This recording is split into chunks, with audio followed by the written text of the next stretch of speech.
হিন্দুদের নিধনের পরেও মুস্তাফিজুরকে আইপিএলে ফেরালো বিসিসিআই, পদ্মাপাড়ের চাঞ্চল্যকর আপডেটে নয়া মোড়।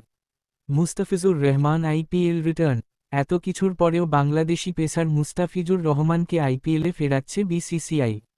বিসিসিআই বনামা বিসিবি, দুই ক্রিকেট বোর্ডের মধ্যে চলমান বিবাদের মধ্যেই নাকি বিসিসিআই মুস্তাফিজুর রহমানকে আইপিএলে খেলার প্রস্তাব দিয়েছে। এই মর্মে একাধিক রিপোর্ট প্রকাশিত হয়েছে। এবার জবাব দিলেন বাংলাদেশ ক্রিকেট বোর্ডের বিসিবি সভাপতি আমিনুল ইসলাম বুলবুল। বাংলাদেশে হিন্দুদের একেবারে ধরে ধরে টার্গেট করে যে হত্যালীলা চলেছে, তার বিরুদ্ধে ব্যাপক প্রতিবাদের পরই বিসিসিআইয়ের নিদানে Kolkata knight riders Bangladeshi fast বোলারকে ৯.২ কোটি টাকায় নিয়ে ছেড়ে দেয়। ফিজকে ছাড়ার সিদ্ধান্তে বিসিবি ফুঁসছে। ফলস্বরূপ দুই ক্রিকেটীয় দেশের সম্পর্কের অবনতি।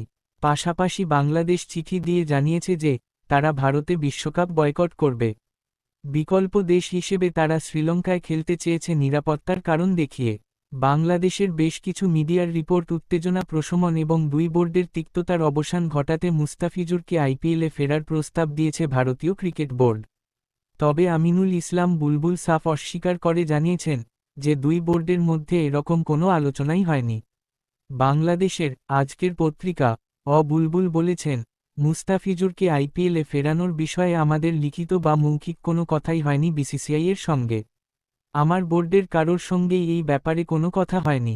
এই খবরের সত্যতা নেই। ৭ই ফেব্রুয়ারি থেকে আইসিসি টি২০ বিশ্বকাপ শুরু।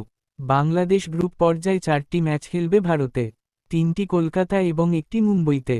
এখনও পর্যন্ত আইসিসি এমন কোনো ইঙ্গিত দেয়নি যে তারা বাংলাদেশের ম্যাচগুলি কলকাতা ও মুম্বই থেকে কলম্বোতে সরিয়ে নেবে। বিসিবি জোর দিয়ে বলেছে যে নিরাপত্তাজনিত উদ্বেগ মূল্যায়নে আইসিসি তাদের সঙ্গে কাজ করার আগ্রহ দেখিয়েছে।